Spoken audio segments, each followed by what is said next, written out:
pacientes que tienen patologías bronquiales, ¿ya? No es que sea solo en asma. ¿Ya? Vamos en el segundo ítem. Primero era la broncodilatación, entonces la que buscábamos, y ahora vamos con la antiinflamación.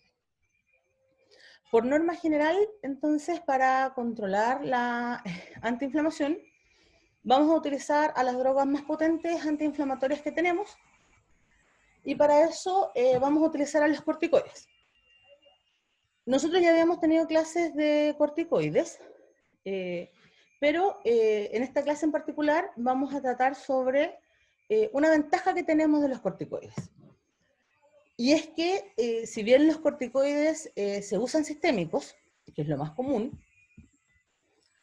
dentro de la familia de los corticoides tenemos a los que se pueden utilizar inhalatorios. Y eso nos da la ventaja de que no tenemos que preocuparnos por la enorme cantidad de efectos adversos que presentan el uso de los corticosteroides, pensando que nuestros pacientes con asma son pacientes que son crónicos.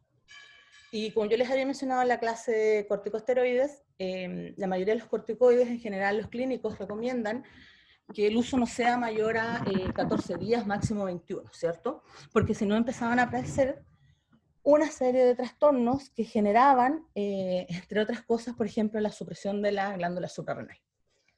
Pero como nuestros pacientes asmáticos requieren cronicidad, ¿cómo lo hacíamos? Bueno, gracias al uso de los corticoides inhalatorios no nos tenemos ahora que preocupar mayoritariamente por eso, ¿ya? Vamos entonces a hablar de los corticoides.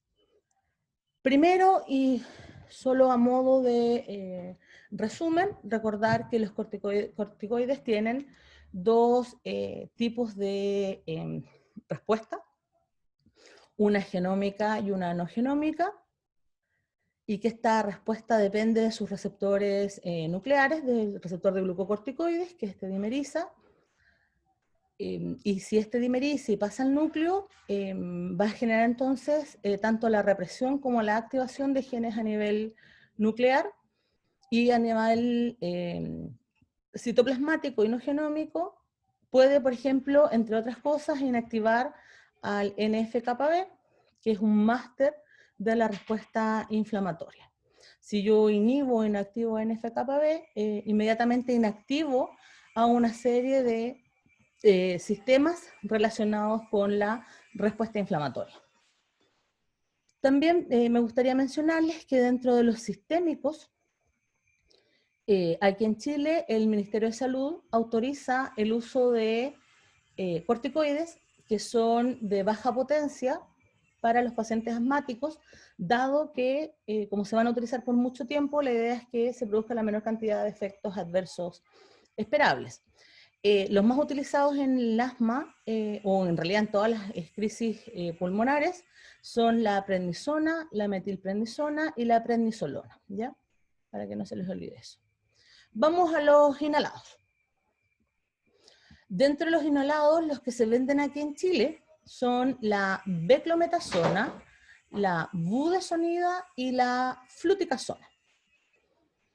Estos medicamentos vienen en formato, el famoso puff que ustedes conocen, inhalatorio, pero además la beclometasona y la fluticasona vienen en formato también intranasal y también en formato ampolla para ser nebulizado, ¿ya?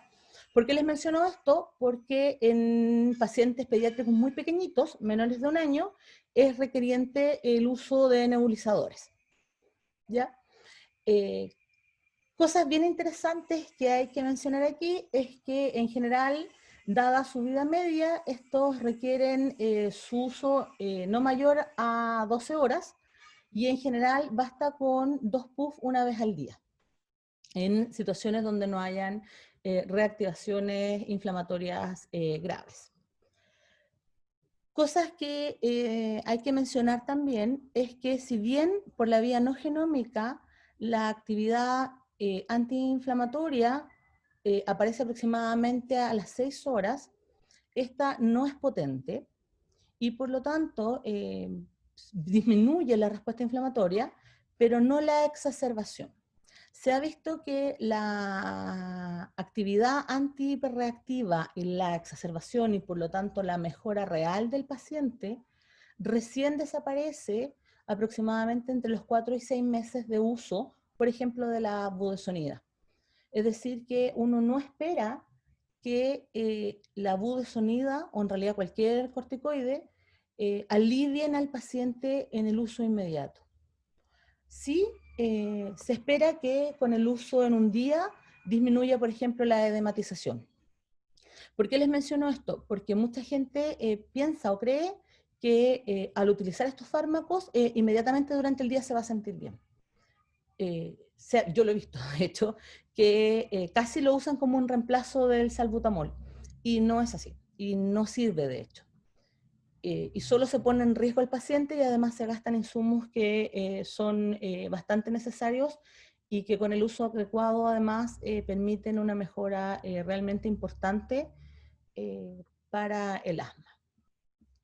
Ya, ¿cuáles son las situaciones positivas del uso de los corticoides inhalados? Primero, que son fármacos de primera línea en pacientes donde hay una respuesta inflamatoria potente, es decir, son el compañero ideal del salbutamol cuando se detecta que hay una respuesta inflamatoria, ¿ya? Pero no son SOS. Además, inhiben la migración de los macrófagos y también inhiben la producción del factor quimiotáctico de eosinofilos, ¿ya? Esto normalmente ocurre entre los primeros días que se empieza a utilizar estos fármacos. Y los tratamientos crónicos, a su vez, disminuyen la producción de mastocitos totales. ¿Por qué esto es interesante? Porque si uno utiliza por más de 6 meses, generalmente ocurre que los pacientes que empiezan a utilizar estos fármacos, entre una estación y otra, por ejemplo, se empiezan a utilizar en marzo, ya estos pacientes, cuando empiezan a aparecer las crisis primaverales, ya no tienen la exacerbación de primavera, siempre y cuando se utilicen de manera continua y adecuada, ¿ya? Recordar siempre, y eso también es pegado a ustedes cuando sean profesionales, informarle a los pacientes y a la familia que no son broncodilatadores y que se debe hacer el uso continuado y efectivo. Y que no se recomienda el uso de manera exacerbada, salvo que efectivamente el médico lo haya recomendado, ya que no por utilizar más medicamentos de corticoides se van a obtener mejoras reales, ¿ya? En general aquí a la mayoría de los pacientes, particularmente los juveniles, se les recomienda el uso de 2 puffs de 200, o sea 400 microgramos día. Generalmente además se recomiendan en la noche. También se utilizan mucho en pacientes con bronquitis o que han estado con neumonía, ¿ya? Cosas importantes también a considerar es que estos medicamentos no deberían ser utilizados sin aerocámara, ni en adultos, ni en ancianos, ni en niños, ni en nadie en realidad.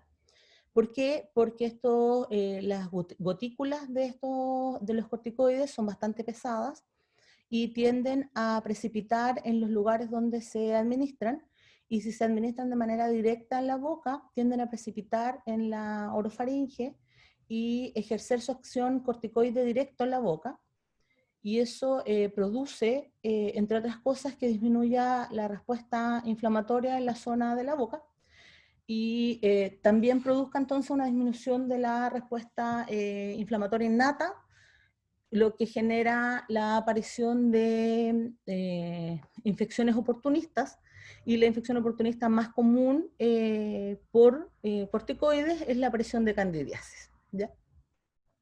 Otra cosa interesante es que en niños pequeños... Profesora, Dígame. no entendí, al final, ¿se recomienda con aerocámara Con o no aerocámara. se recomienda? Con aerocámara. Ah, porque escuché yo que no aerocámara. Sí, perdón, sí aerocámara. Ya, La budesonida sí aerocámara, siempre, siempre, siempre, siempre. ya, perfecto. Sí, de hecho, en el sistema de salud del gobierno te la entregan con aerocámara, así de simple. Si se escuchó mal, pido disculpas, ¿ya? Y bueno, de hecho usted, profesor, debe saber más que mejor que yo cómo son el tratamiento de las candidiasis orales, po, lo complejas que son. Sí. Así que hay que evitarlas a toda costa, hay que evitarlas, ¿ya? Sigo. Tengo un chat aquí. Profe, se escucha bien, súper. Ya. Otra cosa súper interesante. En niños más pequeños, pediátricos menores, siempre hay que evitar el sobreuso de estos medicamentos porque se ha visto que su absorción es mayor que en los juveniles y en los adultos. Y cuando su absorción es mayor, hay algunos casos, no muchos, pero han habido algunos casos donde los chicos han presentado supresión adrenal.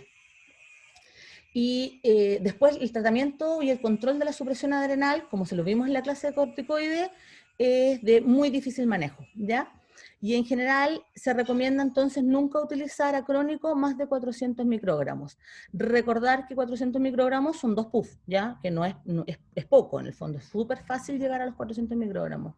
Por lo tanto, en niñitos muy pequeños, los papás tienen que mantener alejados a estos inhaladores de los chiquititos. Yo tengo niños pequeños y créanme que es muy fácil que los niños agarren y empiecen a jugar con las camaritas y se empiecen a administrar de manera, por juego en el fondo, de manera irresponsable, sin saber a lo que están siendo sometidos, ¿ya?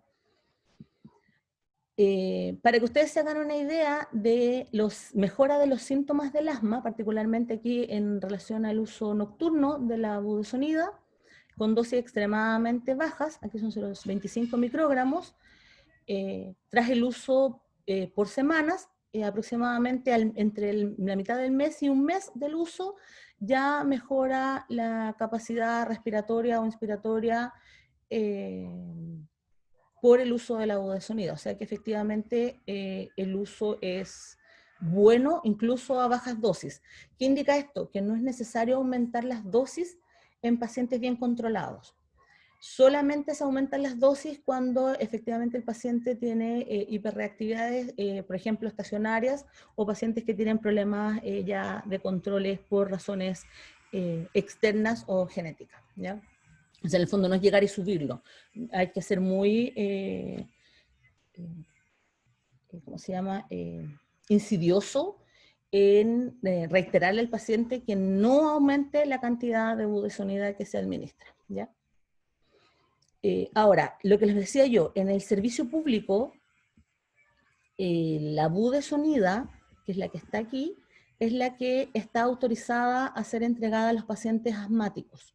También a los pacientes con bronquitis, está asegurada. El problema es que hay pocas unidades y es muy común que esta falte. También están en los hospitales. La fluticasona y la beclometasona no está disponible, ¿ya? En el caso de los 3 medicamentos, los precios en el mercado fluctúan entre los 15.000 pesos y los 40.000 pesos, ¿ya? No son medicamentos muy económicos que digamos.